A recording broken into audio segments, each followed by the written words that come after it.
Louvado seja o nome do Senhor. Essa moça que está aqui pela primeira vez, ela está aqui porque o Senhor a ama. Amém. E Ele trouxe ela aqui, como me trouxe você, cada um, para dizer: não temas, Ele é conosco. Amém. Ele está no controle, Ele está trabalhando. Ele conhece o nosso limite, a nossa estrutura. Ele sabe até onde a gente pode suportar. Chegou no limite, então comece a pular de alegria, que é a hora de viver milagre. Aleluia! Nós vamos viver um milagre. Mas não é hora de desistir, de murmurar. Não é hora de pensar: cadê? Será? E para completar, hoje é dia de testemunho. Eu nem sei se eu contei aqui por que eu fui para Sorocaba. Contei? Então vocês vão ver que Deus é Deus de milagres. Eu já contei que o meu esposo, há alguns anos atrás, há 14 anos atrás, sofreu um grande acidente, gravíssimo. O que estava do lado dele morreu, o que bateu nele morreu também. O acidente foi tão grave que o rapaz que estava com ele foi partido ao meio. Saiu na Globo, na época, a coisa foi feia. Uma semana antes desse acidente, nós estávamos na igreja presbiteriana renovada, em Itu, no bairro São Luís, visitando, a convite de uma irmã. Estava uma missionária chamada Ivone, pregando, fazendo uma campanha.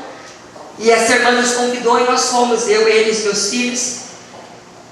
E naquela semana que nós fomos a essa igreja no domingo, Deus usa essa missionária Ivone, chama eu e o Ney à frente. E ali Deus começa a falar de todas as promessas que Ele tem na minha vida e na vida do Ney.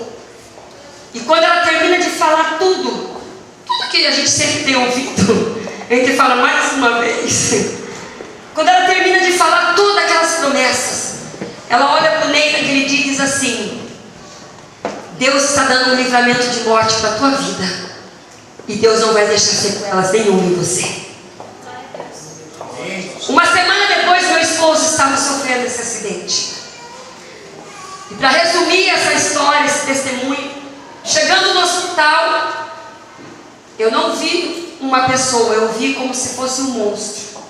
O rosto dele era todo retalhado, todo inchado, a testa dele era enorme. Era horrível de se ver. Desacordado. E o médico chama e diz para mim: se ele sobreviver, nós temos que esperar 72 horas, por causa da hemorragia interna. Se parar a hemorragia, não morre. Mas se ele sobreviver, nós vamos ter que refazer o rosto dele. E ele corre o risco de ficar com problemas mentais. E nós vamos operar a perna, porque o fêmur dele moeu em 16 pedaços. E nós vamos operar, refazer, mas ele vai ficar provavelmente manco dessa perna.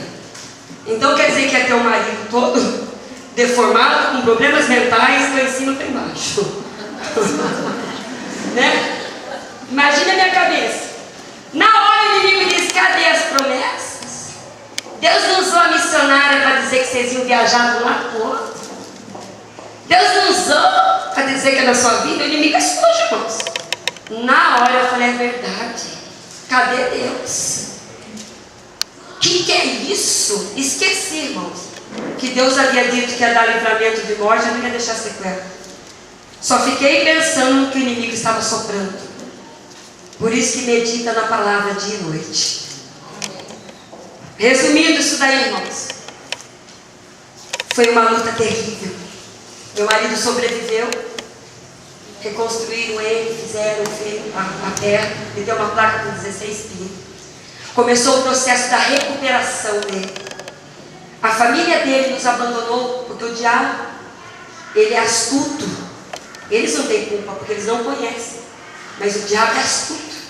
E o diabo soprava na boca deles dizendo assim: vai perder tudo e vai ficar na miséria. Vocês escolheram ser crente, envergonhar a família? Então não vai ter apoio nenhum. Olha como o diabo usa estratégia. E o Senhor dizia: não temas, não pare nem te espante, que eu sou contigo por onde quer que andares. Lembra das minhas promessas, eu estou no controle. Só que nessa hora você vai falar, mas que controle é esse, Deus? Não é assim que ele pensa? Cadê? Não estou vendo controle nenhum, não. O negócio está fora de controle aos olhos humanos. Mas Deus não estava vendo como eu estava. Só que na hora eu não entendia. Tem situações que você está passando que você não está entendendo. Mas Deus disse: espera, confia, caminha, creia, porque lá na frente tu irás entender. Ele não é devedor de nada para ninguém. Irmãos, a situação, para resumir, foi feia. Porque eu vendi tudo que tinha. Eu não tinha como trabalhar. Meu marido ficou um homem depressivo, tentava suicídio o tempo todo. Ele só chorava, ele ficou que nem um morto-vivo. Ele era vivo ao mesmo tempo, um homem morto. Ele não trabalhava mais, ele não queria comer, ele não queria tomar banho. Ele não tinha força de levantar de uma cadeira para acender uma luz. Eu fui perdendo tudo, irmãos, para tratar ele. Porque não tinha, tem hora que nem amigos pode nos ajudar. Deus nem permite. Deus conhecia a minha estrutura e conhece até hoje. Perdi tudo, para resumir, casa, carro, tudo, irmãos, tratando do meu esposo. E o conselho que eu ouvi era esse: larga ele, manda para casa dos pais, eles têm condições, vai viver a tua vida, você é nova, você refaz sua vida de novo. E o Senhor dizia: não faça isso, continua junto, porque vocês vão viver a vitória. Amém. Eu estou com vocês por onde quer que eu vá. Para resumir, eu passei a viver com um marido vivo, morto, e 3 crianças, para casa de um e para casa de outro, sem ter para onde ir. Uma roupa no corpo e uma troquinha numa mala. Dormia debaixo de mesa, esperava as pessoas pôr a comida para dar para meus filhos, limpava a casa da pessoa. E mesmo assim, a pessoa chegava e ainda fazia desaforo e vamos passar para frente. Até que chegou o tempo que Deus falou assim: comecei um novo tempo. Comecei um novo tempo, uma nova história. Amém. Glória a Deus. Irmãos, esse novo tempo eu tive que conquistar pela fé. Deus nos deu uma casa alugada, porque ninguém queria fiar para nós. Chegamos naquela casa, o Ney começava a trabalhar, dava 3 meses, ele parava, porque ele tentava se matar. Mandavam ele embora. O aluguel ia atrasando, daqui a pouco tinha hora de despejo, tinha que cair fora, não tinha para onde ir. Deus, pela misericórdia, abria outro. E assim nós só mandamos. 11 anos. Quando completou 11 anos, Deus começou a falar: estou entregando a casa própria, e será melhor do que você tinha. E eu olhava para um lado e para o outro, pregando já. Pregando e profetizando na tua vida. Cada vez que Deus falava com você, eu tomava posse para mim. Pregando, sorrindo aqui, sangrando por dentro. O Senhor criou os meus filhos. Se você perguntar como você criou, eu não sei. Mas eu sei que o próprio Deus criou os meus filhos. 11 anos o Senhor falou: chegou o tempo, eu estou entregando a tua casa própria. Eu já pensei: vou sair do aluguel. Passou, irmãos, 1 ano, cadê a casa? E Deus falando: confia, confia. 12 anos, eu estou mudando a história, virando cativeiro. Marcha para o estado de Canaã, receba a palavra, profetiza. E eu ficava desorientada. Eu acabava de profetizar na igreja, eu chegava em casa e dizia: mas Deus está de brincadeira comigo, eu estou mais aguentando a luta. E aquele lá já estava restaurado, curado, porque olha, a face dele está mais bonita do que quando eu conheci, viu, irmãos? Não é cantando na cabeça que Deus curou. E a perna é perfeita, ele anda perfeito. Estava restaurado, mas as coisas que eu havia perdido, irmãos, passando luta. Quantas vezes precisava vir, vender um, ceder o outro, para colocar alguma coisa dentro de casa. E Deus dizia: caminha fazendo a minha obra. Eu dizia: mas que obra é essa, Deus, que eu não estou mais suportando? 13 anos. O Senhor disse para nós assim: a casa já está preparada. Eu falei assim: não aguento mais ouvir isso, não quero mais ouvir isso. Chega. Quando o profeta vem falar de casa para mim, eu vou dar um chapulha para você. Olha, o Senhor vem: Porque nós somos pó, cinza. Será que só eu sou assim? Aí o Senhor começou a falar para mim: confia no Deus que tu tem pregado. Aonde eu ia, irmãos, Deus usava o profeta e dizia: confia no Deus que tu tens pregado. Você chegou até aqui como? Eu dizia: é verdade. Só pela mão de Deus eu cheguei até aqui. Você chegou até aqui como, irmãos?